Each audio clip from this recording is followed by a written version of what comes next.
Egoist Mondial. Last week the world was introduced to a new product called Pause Pod, a private pop-up space free from stressful moments designed by a team of inventors and advertisers based in Sweden.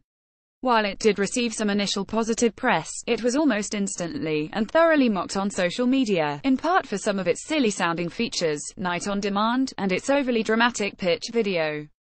But mostly, it was mocked because with Pause Pod, this group of hip Scandinavian designers essentially had invented a tent. Advertisement. Continue reading below. Despite the online roasting, the project has been something of a success, Adam Mickelson, one of the inventors, told Esquire. In the initial crowdfunding round, the team set out to raise $10,000. It brought in over $100,000 in 30 days. With pre-orders, that amount has grown to about $140,000, with nearly 2,000 Pause Pods ordered, he claims. On top of it all, the team actually has a pretty good sense of humor about the whole thing, and more importantly, a better plan than it might seem from afar. Perhaps it's all the naps they're taking. I called Mickelson to talk about the Pause Pod's reception and how we could all, whether or not we buy the fancy Swedish office tent, use a timeout. On the stress of the always connected workday. Advertisement. Continue reading below. My childhood friend Eric Calderon and we run an advertising agency in Sweden. We work from different cities, depending on the project, or at the office, or home. Every waking hour is somewhat working hours, so we were starting to feel the symptoms of stress. We didn't really relax 100% at any time of the day. We started a couple of years ago meditating, doing yoga, trying to have screen detox. But we couldn't really find a physical place where we could feel completely relaxed. On the difficulties of taking a pause from life and work. When I was studying, I always went around in my apartment and cleaned, because I couldn't concentrate when there were objects or other people disturbing me. We started to talk about our childhood, when we used to build blanket forts, so we played around with it at the office, building a little relaxation space. We would schedule 20 minutes every day, in our calendar, that you actually had to not work, and not bring your laptop or phone in there. Whether you call it meditation, a relaxation, or a power nap, it felt kind of strange, especially in the beginning, to schedule doing nothing. It seemed lazy to just sit on a sofa staring at the wall or something.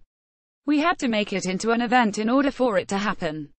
We built a prototype and showed it to the people we work with, family, and friends. In our somewhat stressful society, a lot of people could relate. We built 8 of them, an early version, to give to local officers.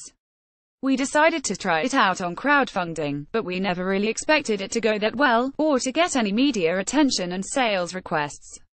Whether you call it meditation, a relaxation, or a power nap, it felt kind of strange, especially in the beginning, to schedule doing nothing. Advertisement. Continue reading below. Advertisement. Continue reading below. On being roasted for their tent design on Twitter, everyone is like, oh, it's just a tent. We never claimed that it's not a tent. I think all of the comments are creative and funny.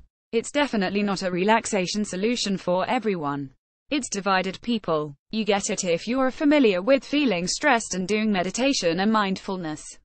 But there's been a lot of Twitter action, making fun of it as well. We tried to never say, if you want to relax, you have to get a Pause Pod. If you just want to close your eyes or listen to music, that's fine. But we wanted to shine a light on a problem in today's society you never think about. You just go on and on with career and activities. I would say we want to democratize the pause, or take the pause back, as an event. Making doing nothing, or alone time, into an event is what's required, for me at least, to actually do it. On the potential cultural disconnect, the concept is rather new in the US. I think mindfulness and yoga and meditation has perhaps been expanding more in Sweden for some reason.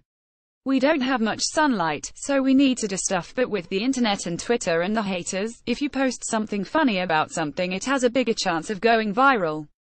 We're well aware that the Pause Pod itself, on a product level, is probably seen as strange to a lot of people. It was even for me when we started to talk about it. But once you experience it, I think most people will get it way better than we could try to explain in product description.